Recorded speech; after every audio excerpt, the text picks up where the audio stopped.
I just traveled from the Jerusalem, the old city. You see the different culture, different religion, and I mean very mixed culture, and a lot of burden from history. Is there a kind of Israeli mentality? Could you describe it? As a tourist, maybe you go there. Oh, it's very interesting. Or you see all the old places. All this is where Jesus was, and so forth. But you live there. The amount of hatred in that place. It's like a nuclear reactor of hatred. Religion can be a wonderful thing, but when you live in Jerusalem, you realize that it can be a terrible thing. Yeah. How much hatred and anger. Ideally, a temple or a religious place is a place where you go in order to experience peace and harmony. If you go to a temple and you experience hatred and anger, then this is a dysfunctional temple. It's not working, It's like going to a hospital and getting back even more sick. So Jerusalem for me is a dysfunctional temple.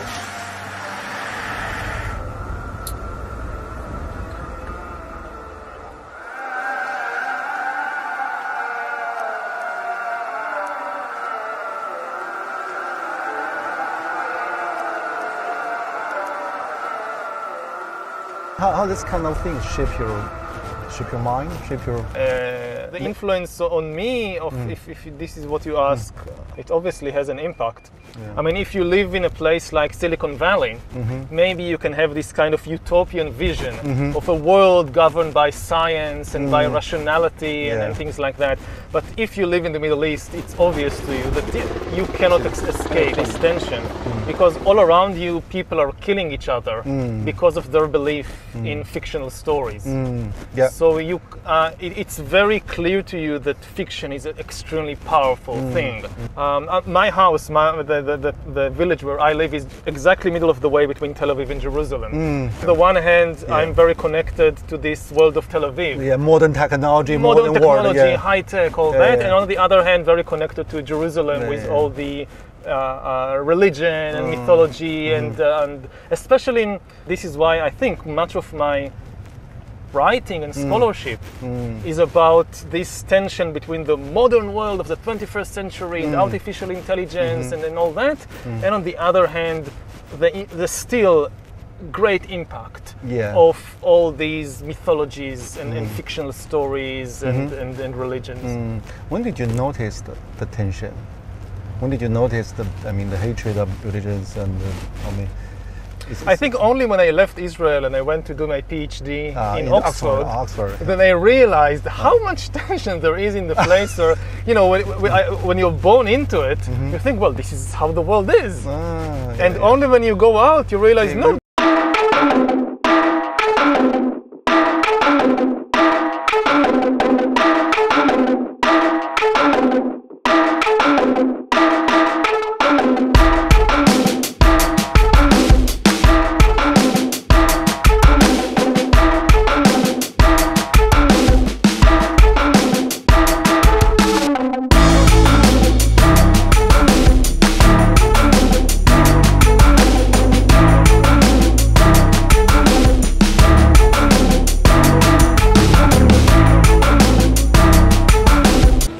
How do you think about the Jewish people? I mean, the Jewish come back, take the city, they become the new authority. Is understanding or for you not? For me, I don't have a problem with the religion about the Jews. And they was living here before the occupation, and we have places that they are neighbors of the Arabs, and they don't have any problem with the Palestinian here. Before the occupation, when they kick them out from Europe and receive them, and later they are get of this country. But after, it's begin the problem. When I talk with the Israelis, most of the people, they have this stereotype. We really feel that. When they talking with me, are you real Arab? Yeah, I am Arab. Are you born here? Yes, I am born here. Here, the thing that it's helped me to live here in Jerusalem, it's how I look. According to the stereotype of the Israelis, I'm not look like the local people. The local people have to be dark skinned, not handsome person, and also my accent is good in Hebrew. You speak Hebrew? Yeah, of course, because I'm lawyer. And in a good accent. So what's your nationality? Nationality, I don't have any nationality of any country. It's just residency.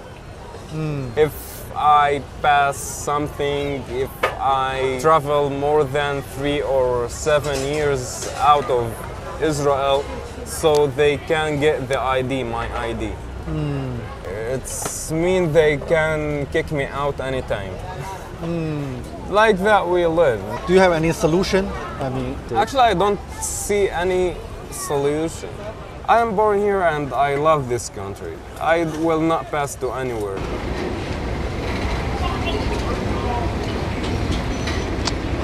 forgot a car. Oh, Oh, it's okay. it's okay. It's okay. When did you arrive? It's a, When did you come to Israel? 2 days ago. Oh, 2 days ago. So you've been around. Yeah, spent 1 day in Jerusalem and here. Yeah, come here. Yeah. You're much more relaxed than in China. Me. Yeah. Yeah, because you know in China you run around from here Yeah, to yeah, there, yeah. and here Too it's many like, things. Yeah. Oh, what nice view. You want some water? Yes, Some water would or- be nice.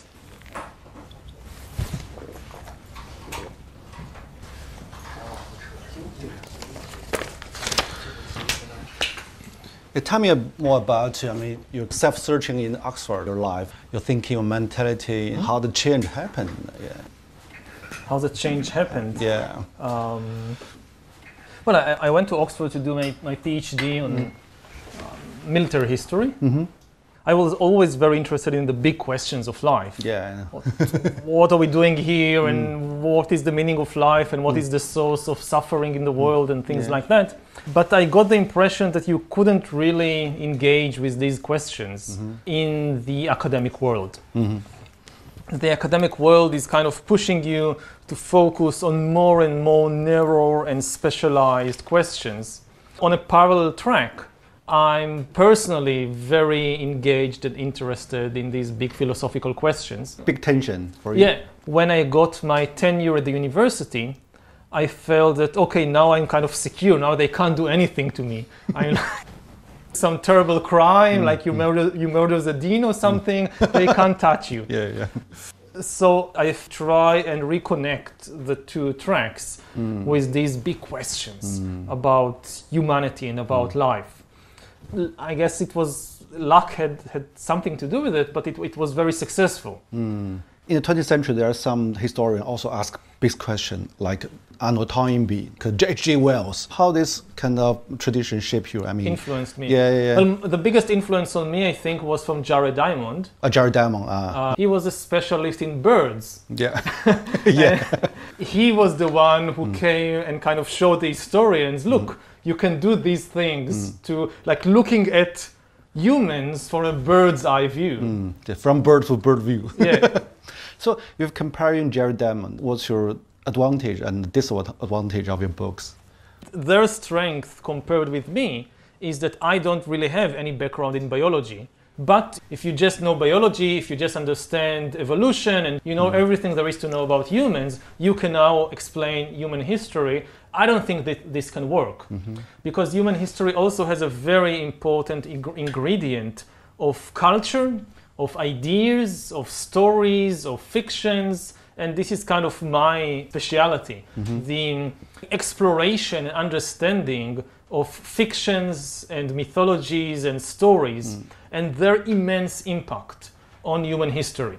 And if you don't give enough importance to the stories, to the fictions, you will never understand something like the Second World War, or like the French Revolution, or like the rise of Christianity. There was no biological or geographical explanation. So what do you think the major flaw of your theory? Have you ever think about it? Of my theory? Yeah, your perspective, you try to explain the whole world, the history, but what's the major flaw in the process? Well, if I knew the major flaw, I would have corrected it. But there are definitely flaws. I mean, do you have any kind of worry? Maybe I speak so much about the change, the process, but actually I don't understand very well. Do you have any kind of concern? There are many areas. Because your tongue in the books is so confident. So, yes. Yeah. There are many areas that I talk about and I have no first-hand experience. I just rely on what the experts in the field say and I believe them. And I have no ability to kind of verify for myself that what I'm saying is true. I just believe them. So it's only second-hand knowledge. I read articles and books about artificial intelligence and what are the principles behind the program, behind the machine learning. So I trust that they are right. I hope that they are not kind of, making this colossal mistake and leading the entire world after them.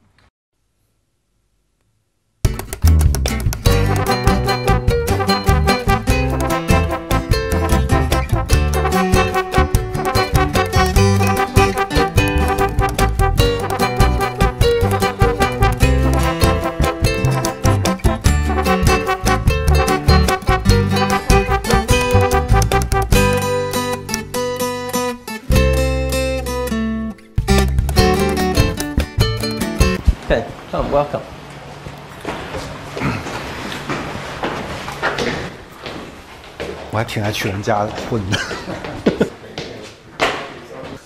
Welcome, welcome everybody. Maybe say something about yourself. You're from Dutch? Well, I am from a Dutch-German family, but I was born here. Nowadays I'm studying to become a rabbi, conservative rabbi. How could one be a rabbi? You have to study and you have to pass exams. You compare with the priest for the Christian, similar things or not similar? I mean, the role they played in the social society. I think you are the spiritual leader of the people, and it's a very important job because you're working with people. For us, for outsider, the Jewish education seems very interesting combination. On the one side, it's quite religious. You stick some everlasting truth. On the other side, the Jewish people seems very open to new technology, new knowledge. So how to explain the combination of this kind of paradox? If you read the Talmud, you can see in the Talmud that they already were very much open-minded. They had already broad knowledge. They didn't say, oh, we only have to confine ourselves to one knowledge, which is the Jewish. We have to understand everything because life is about everything. Talmud is a lot about discussions, open discussions. We bring different ideas and, oh, you heard a story that came from another country. How do we relate to that story? Is it relevant to us? I think that in the Jewish philosophy, and you have to listen to everything, understand other cultures, other people. 2,000 years ago, we were fighting amongst ourselves. And because we were fighting, there were splits in the people, the temple was destroyed. So, I think that the big issue of today is how do we build bridges? How do we educate the next generation so we build bridges to people who are different than us? And how the Jewish people deal with the trauma? Teach the kids to know the trauma, to know their past. We realized that the stories are very, very important. Everybody started talking about it and understanding that it is important to discuss it. Do you think that Israel today still facing kind of existential crisis?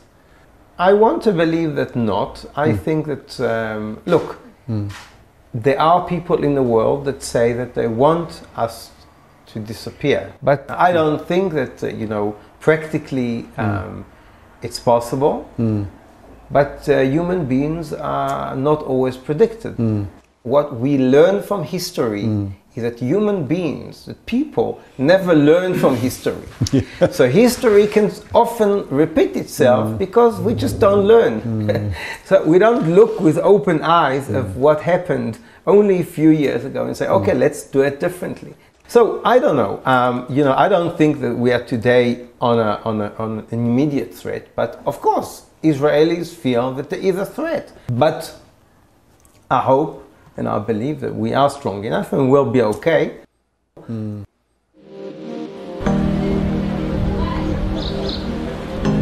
在以色列，宗教深入人们的生活，不同教派主张各异。The fulfillment of my people's prayers for 2,000 years, 3 times a day. The Jewish 海雅是一位有着3个孩子的正统教犹太人。Do you still feel lots of dangers everyday life, in everyday life?